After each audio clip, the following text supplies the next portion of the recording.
Now in this lecture we are going to discuss about the various cases, and we are going to find out the position of ordinary refracted wavefront and extraordinary refracted wavefront inside the double refracting materials. So here we are going to take only the negative crystal. So we are going to find out the position of ordinary wavefront and extraordinary wavefront only in the case of negative crystals. So negative crystals are those in which the velocity of the extraordinary ray is greater as compared to that of the ordinary ray. So only along the optic axis these two rays will have the same velocity, and in all other directions this E ray will always have a greater velocity as compared to the O ray. So here we are just taking the case of the negative crystal. So the same thing you can do with the positive crystals also. So firstly we are going to consider that the optic axis is inclined to the upper surface, or you can say the crystal surface. So we are talking about the double refracting materials, and we know that the double refracting materials, they have at least one optic axis. So here the optic axis is inclined to the upper surface. Now this dashed line over here which I have drawn, this we are considering that this is the optic axis of the crystal, and every line parallel to this line, this dotted line, every line parallel to this line will be the optic axis, because optic axis is a direction, it is not a single line. So optic axis is inclined to the crystal surface. It makes a certain angle with the crystal surface and lies in the plane of the incidence. So plane of incidence is nothing but the plane of the paper. So it lies in the plane of the paper. Now we are going to determine Now we are going to determine the position of both ordinary and extraordinary wavefront. As we have already discussed in the previous lecture, that when the light ray falls on the crystal surface, the point where it touches the crystal surface, that point becomes the new source of secondary wavelets, and two wavelets are emitted from this point. One is the spherical wavelet and another is the ellipsoid wavelet. Now this spherical wavelet is for the case of the ordinary ray, and the ellipsoid wavelet is for the case of extraordinary ray. So now we are going to determine how do we draw these wavelets, and after that how do we find out the position of the wavefront. And keep in mind, these are just the wavelets, these are not the wavefronts. So the first case is of ordinary ray. How do we find the position of the ordinary wavefront? So now this point A, at where the first light ray touches the crystal surface, this point will become the source of ordinary spherical wavelet. So the A point becomes the center of ordinary spherical wavelets O. So this surface, it will be a three-dimensional picture, so it will be a spherical wavelet. So on the piece of paper it just looks like a semicircle, but it is in 3 dimensions. So this is the spherical wavelet for the case of ordinary ray, and it is represented by capital O. And from this A point, ellipsoid wavelet will also be emitted, and that we will draw in just few minutes. So firstly, how do we draw this spherical wavelet? Now that is, how do we determine the radius of this spherical wavelet? So this radius is determined using the second ray. So this second ray which I have drawn, so by the time the first ray reaches point A, the second ray has just reached the point B. Means when this first ray touches the crystal surface, the second ray is still in the air medium, that is, it has just reached the point B in the air. So after that it travels this distance BC, and still it is in the air medium. So the second ray travels this distance BC in the air medium, and by the time the second ray goes from B to C point, this A point has started emitting the spherical wavelet. Now we will draw a tangent from C point onto the spherical wave surface. So let's draw the tangent.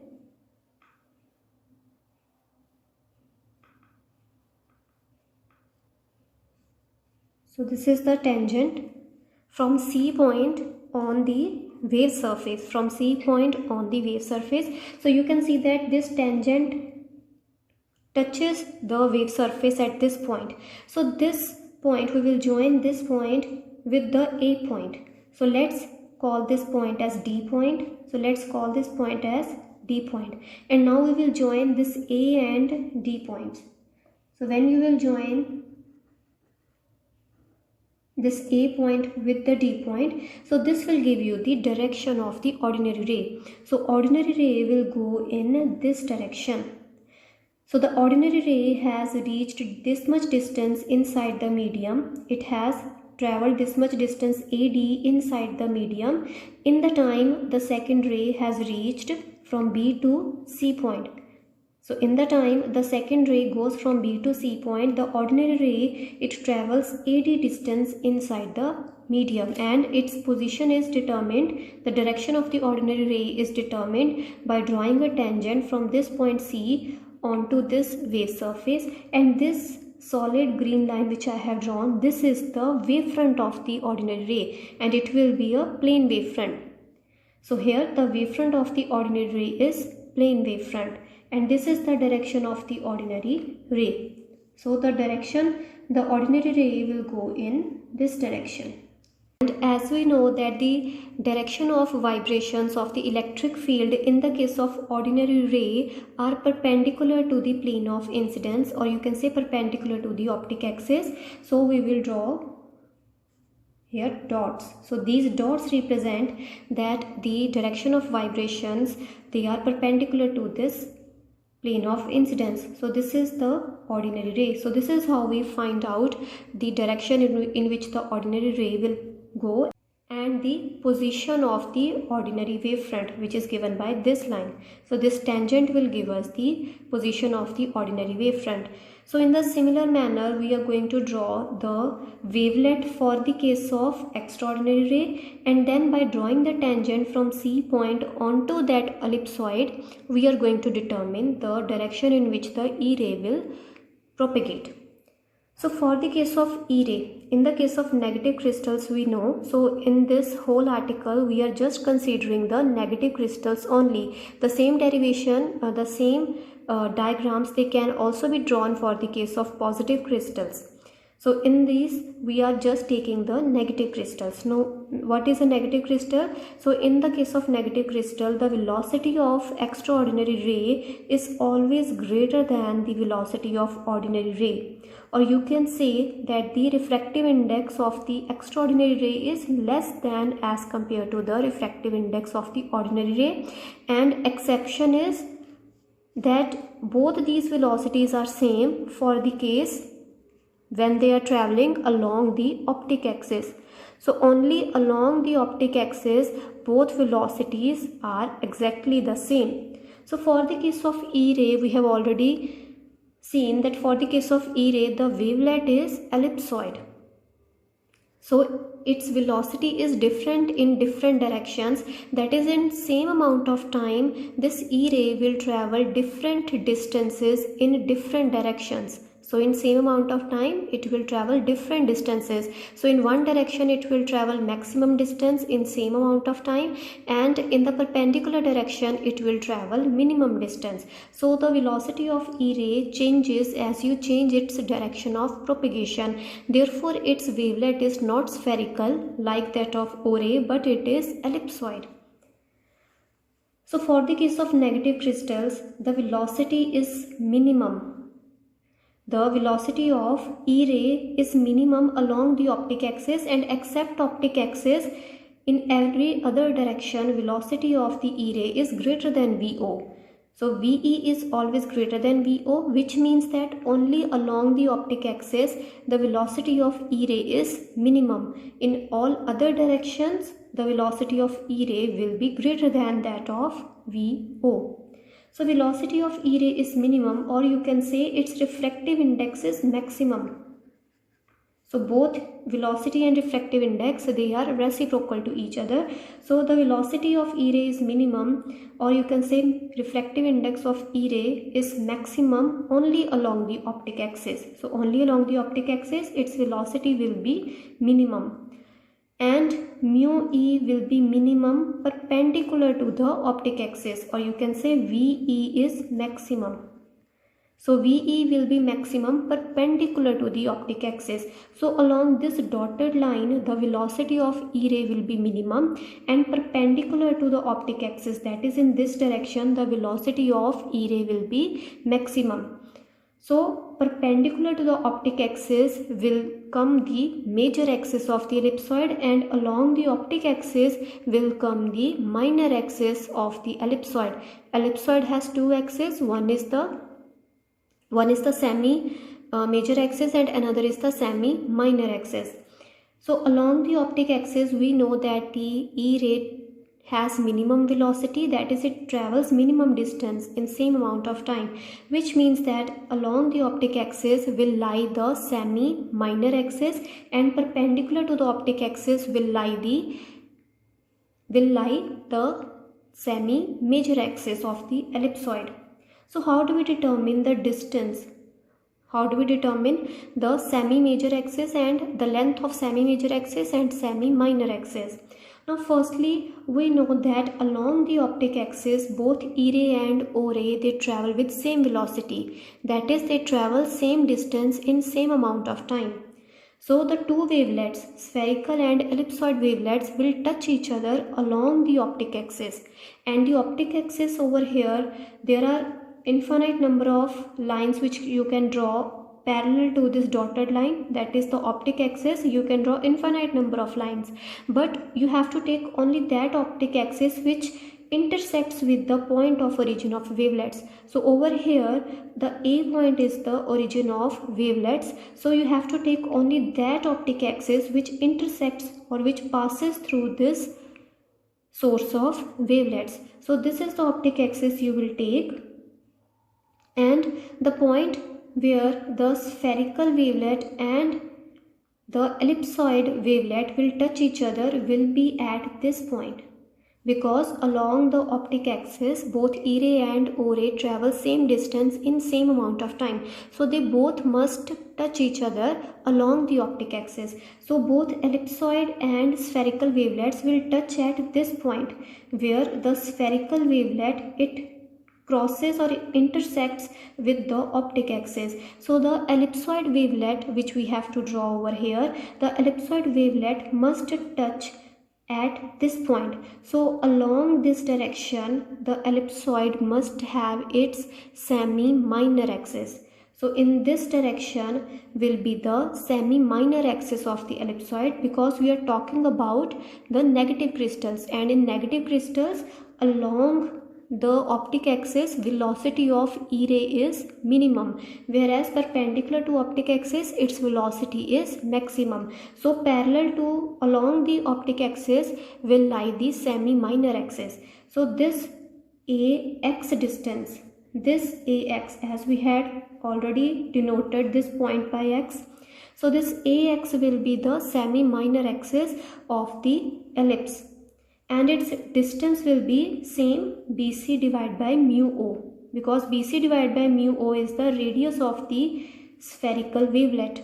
So this AX distance will also be equal to BC divided by mu O. Now we are left with the semi-major axis, the length of semi-major axis. Now length of semi-major axis is given by BC divided by mu E, where mu E is called as the principal refractive index. So perpendicular to the optic axis, whatever the refractive index is experienced by the E ray is called as principal refractive index. So the length of the semi-major axis perpendicular to the optic axis will be equal to BC divided by mu E. So this will be the length of the semi-major axis. So mu E is known for various crystals. So by knowing this mu E, we can find out the length of the semi-major axis given by BC divided by mu E. So in negative crystals, VE is greater than VO. So VE will be minimum along the optic axis and maximum perpendicular to the optic axis. Therefore, E wavefront is an ellipsoid. So if you take its two-dimensional picture, it will appear as an ellipse. So it is an ellipsoid touching the O wavefront, which is the spherical wavefront. So this ellipsoid wavefront will touch the spherical wavefront at x point. So they both will touch at x point. So AX will be called as the semi-minor axis of the ellipse. So it will be the semi-minor axis. This AX will be the semi-minor axis. Now semi-major axis is given by BC divided by mu E. Mu E is the principal refractive index. Mu E is minimum perpendicular to the optic axis, and this minimum value of mu E is called as principal refractive index. So in negative crystals, this mu E is perpendicular to the optic axis, mu E is minimum. So for the case of negative crystals, this mu E, the principal refractive index, is the minimum value, whereas for the case of positive crystals, the VO is greater than VE. You can say mu E is greater than mu O. So all these relations will become opposite. Then perpendicular to the optic axis, mu E will become maximum in that case, in the case of positive crystals. So everything will become opposite. So in the case of positive crystals, this AX will be the semi-major axis, and perpendicular to the optic axis will lie the semi-minor axis. So for E refracted wavefront, so firstly we will draw the ellipse in this case. So the ellipsoid wavelet, for the case of ellipsoid wavelet, the semi-minor axis will be equal to AX, and both the wavelets must touch each other at X point. So how do we draw the ellipsoid wavelet? So they must touch each other at X point. So we will draw the ellipsoid like this.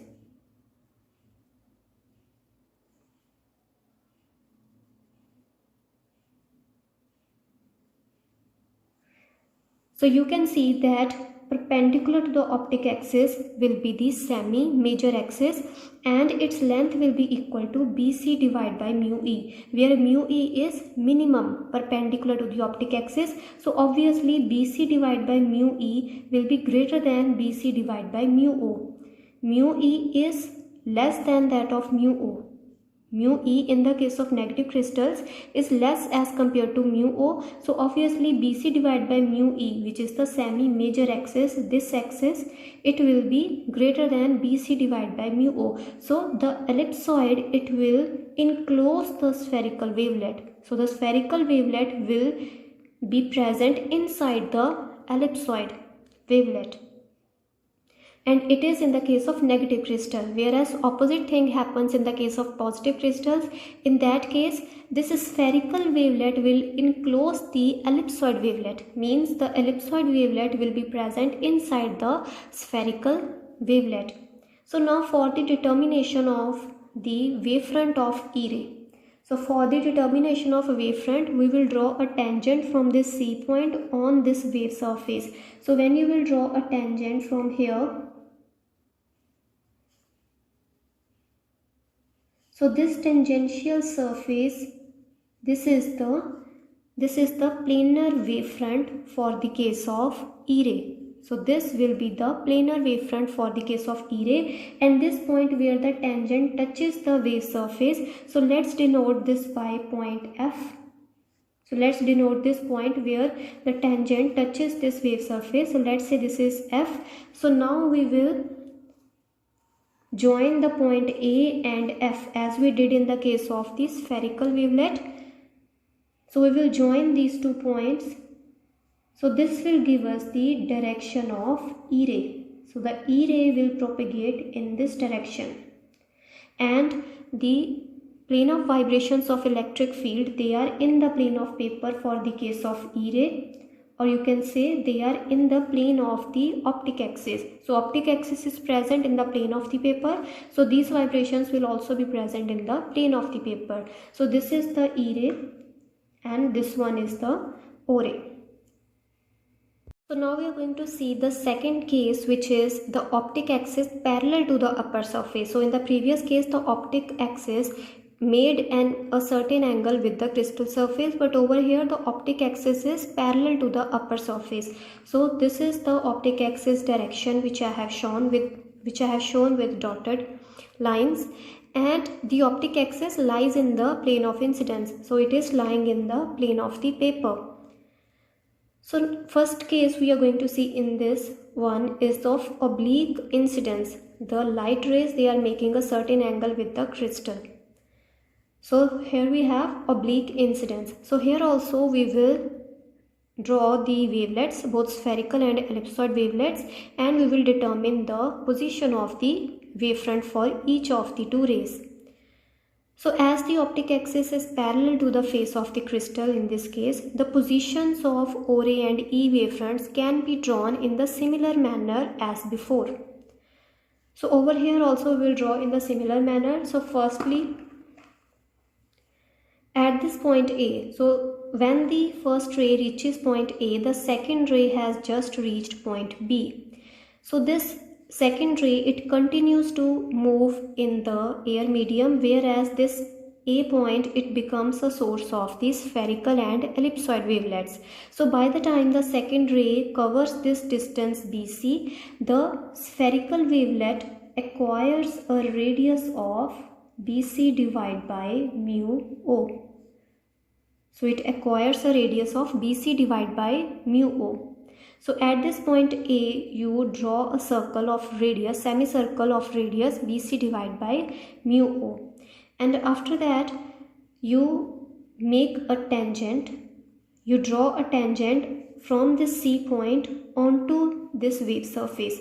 So when you will draw a tangent, so this tangential surface, this will be the planar wavefront for the case of O ray.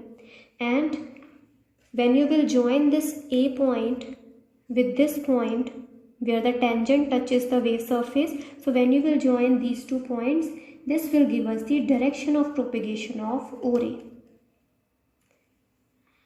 And in the similar manner, we will draw the wavelet for the case of E ray. So over here you have to consider the optic axis. Now which optic axis you are going to consider? So that optic axis is considered which passes through the point of origin of the wavelets. So this is the point of origin of the wavelets. So this optic axis, this solid black line, will be considered as the optic axis.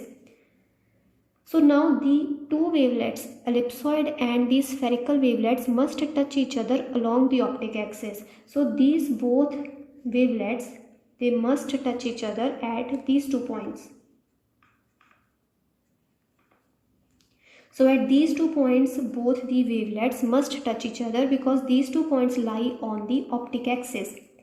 So how do we draw the ellipsoid? Firstly, the semi-minor axis which lies along the optic axis, the length of the semi-minor axis will be same as that of the radius of the spherical wavelet, and the length of the semi-major axis will be given by BC divided by mu E, where mu E is the principal refractive index and mu E is the minimum value of the refractive index for the case of E ray, and that is always in the case of negative crystals. So the ellipsoid wavelet must touch the spherical wavelet at these 2 points. So the ellipsoid wavelet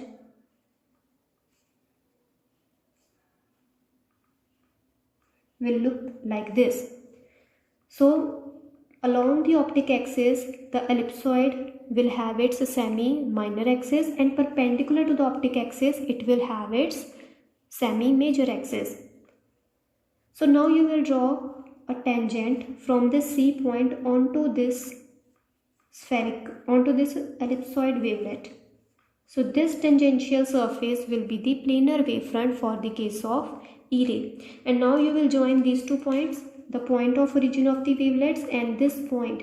So when you will join these 2 points, so this will give us the direction of the E ray. So the vibrations of the electric field for the case of E ray will lie in the plane of incidence, and for the case of O ray, they will be perpendicular to the plane of incidence. So in the previous case also you had seen that E ray and O ray, they travel in different directions, and in this case also O ray and E ray, they travel in different directions with different velocities. So in this case also O ray and E ray will travel in different directions. So the incident ray has split into two rays, one is E ray and one is O ray. So they travel in different directions with different velocities. So you can see that their velocities, they are completely different, because by the time the O ray reaches this point, by the time the O ray reaches this point, E ray will reach this point. Means E ray is covering a larger distance in same amount of time as compared to O ray, because O ray has reached just this much distance inside the double refracting medium. So this is how we draw the positions of E ray wavefront and O ray wavefront. So second case is when we have normal incidence. So the angle of incidence in this case is 0. So in this case also we will draw the wavelets. So these two light rays, so the difference will be that these two light rays will touch the crystal surface at the same amount of time. So in this case you had seen that this light ray, it touches the crystal surface before the second light ray. This BC distance traveled by the second light ray is extra as compared to the first light ray. But in this case of normal incidence, both the light ray, they touches at same amount of time. So these 2 points, they will become the source of secondary wavelet. So these 2 points will become the source. At the same amount of time, these both will become the source of the secondary wavelets. So at A point also you will draw the spherical wavelet, and at B point also you will draw the spherical wavelet. So at A point you will find out the spherical wavelet.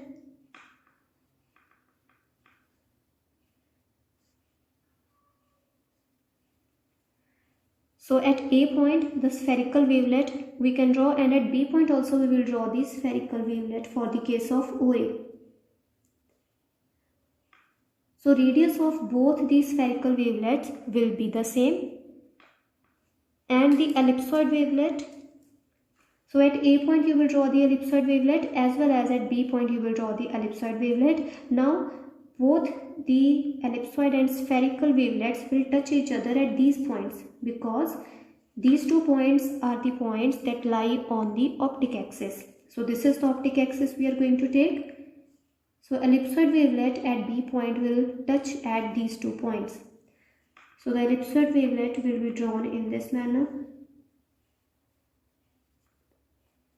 as well as for the second case. So now how do we determine the wavefront? How do we find out the position of the wavefront? So for the case of spherical wavelets, so we will draw a tangent from this surface to this surface. So we will draw a tangent over here. So this tangential surface will be the ordinary refracted wavefront. So this surface will be this will be the wavefront for the case of ordinary ray. So when you will join this point with the point of origin of wavelet, and this point with the point of origin of wavelet, so this will give us the direction of the O ray. Now for the case of E ray also you will draw the tangential surface from this point to this point, and when you will join the point of origin of wavelet with this point as well as with this point, so they will look something like this. So O ray is also traveling in this direction, and E ray is also traveling in the same direction. So when the optic axis is parallel to the crystal surface, as well as the light is made to incident normally on the crystal surface, in that case both E ray and O ray, they go in the same direction. So in this case we will have both E ray as well as O ray that will travel in the same direction. So O and E wavefronts are parallel to each other. So this is the wavefront of O ray and this is the wavefront of E ray. So they both are parallel to each other, but in this case one wavefront will move faster as compared to the other wavefront. So in the case of negative crystal, the E wavefront will move faster, and in the case of positive crystal, opposite thing will happen. So O and E rays travel in the same direction. So they travel in the same direction but with different velocities. As you can see that when the O ray reaches this point, E ray would have reached this point. So E ray is traveling at a faster speed, and this is in the case of negative crystals. And this construction, this whole thing is done in the case of quarter and half wave plates. So there we have seen that the optic axis is always kept parallel to the crystal surface and light is made incident normally. So in that case, both O ray and E ray, they travel in the same direction but with different velocities. So a phase difference is introduced between both O ray and E ray, and this property is utilized in the case of quarter and half wave plate. Now next is the case when optic axis is parallel to the upper surface but it is perpendicular to the plane of incidence. So in the previous cases the optic axis lied in the plane of incidence, but over here it is perpendicular to the plane of incidence. So the optic axis has been shown over here by dots. So these dots means that the optic axis is perpendicular to the plane of paper, that is half of it will lie in the upward direction and half of it will be in the downward direction. So it is perpendicular to the plane of the paper. So optic axis is parallel to the upper surface. So this is the crystal surface and the crystal surface will be present above the piece of paper and also in the back side of the paper. So this optic axis in three-dimensional picture, if you will imagine, this optic axis which is perpendicular to the piece of paper, it will be parallel to the crystal surface but it will be perpendicular to the plane of the paper. So in this case we are making the light to incident on the crystal surface. So how do we find out the position of E ray and O ray in this case? So firstly, if this point we will take this point, let's say this is the A point and it is the point of origin of wavelets. So firstly the spherical wavelet will be emitted from this A point. And let's say it looks like this. Now in this case the optic axis that you will take, the optic axis that we take is always that line which passes through the point of origin of wavelets. Now this A point is the point of origin of wavelet and the optic axis will be the one which will be perpendicular to this point on the paper.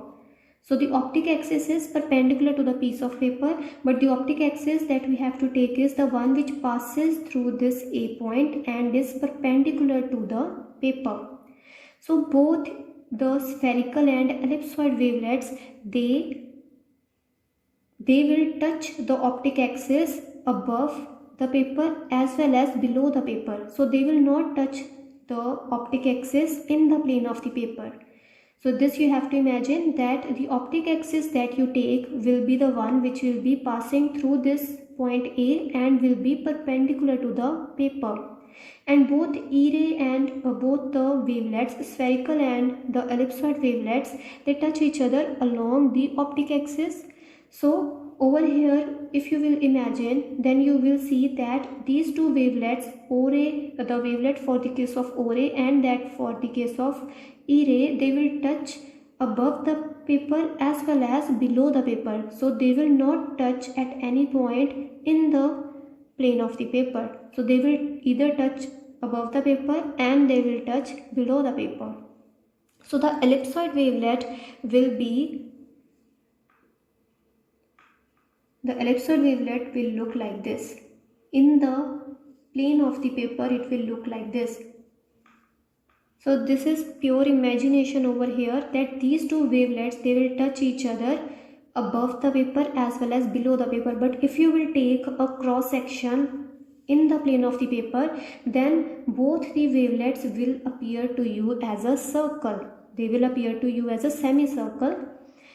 So in three-dimensional picture, they both are, this one is spherical in shape and this one is ellipsoid in shape, and these both will touch each other above the paper and below the paper. But if you will look in the plane of the paper, these both will be circular in shape. So now how do we determine the position of the wavefront? That is the same thing, that from this point A, from this point you will draw a tangent and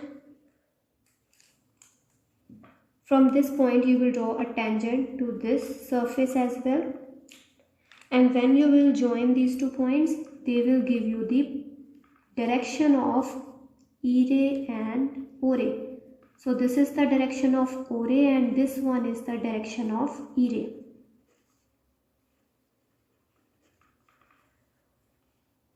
Now the last case is when optic axis is perpendicular to the crystal surface. So this is the crystal surface and optic axis lies in the plane of the paper and it is perpendicular to the crystal surface. So how do we find out the position of the wavefronts? So this point becomes the origin of the wavelets and it will emit spherical wavelet as well as it will emit ellipsoid wavelet. Now the ellipsoid wavelet over here, the ellipsoid wavelet must touch the spherical wavelet along the optic axis. So over here the optic axis that we are going to take is this one, because only that axis is taken which passes through the point of origin of wavelets. So this optic axis will be considered over here. So the both wavelets, they must touch each other at this point on the optic axis. So the ellipsoid wavelet in the case of negative crystals we are talking about. So in the case of negative crystals along the optic axis the velocity is minimum. So velocity is minimum along the optic axis. So the distance traveled will also be minimum and perpendicular to the optic axis distance traveled will be maximum. So the ellipsoid wavelet will be like this.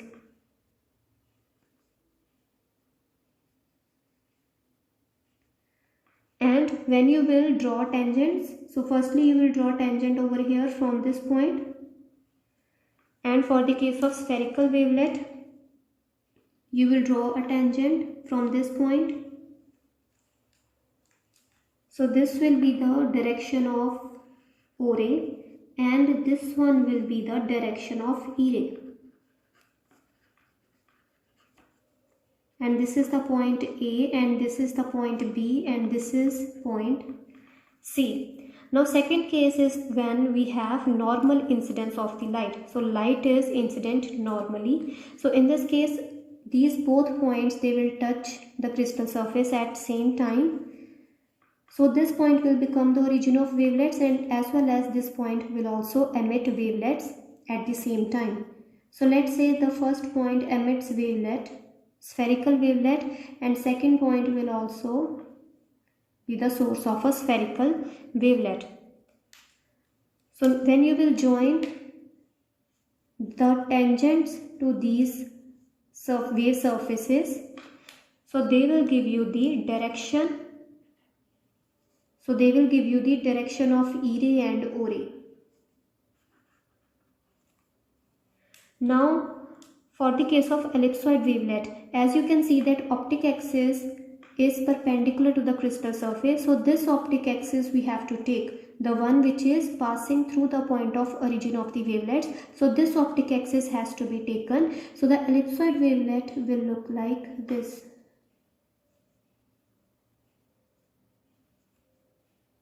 And for the second point it will look like this. So when again you will join the tangents, so they will overlap with each other. So you can see that along the optic axis both E ray and O ray, they travel with same velocity and that is they travel same distance in same amount of time. So when the light rays are made to incident normally on a crystal surface and the optic axis is perpendicular to the crystal surface, so both E ray and O ray, they travel in the same direction. So in this direction O ray will travel and in the same direction E ray will travel, but they will travel with the same speeds.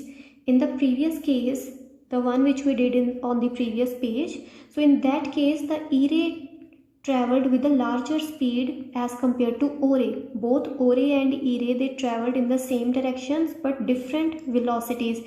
In this case, when optic axis is perpendicular to the crystal surface, in this case both O ray and E ray, they travel in the same direction and with the same velocity. So you can see that they travel same distance in same amount of time. The two wavelets, they are touching at these points, and O ray and E ray are also traveling in the same direction. So they are traveling with same velocity. So in this case there is no double refraction.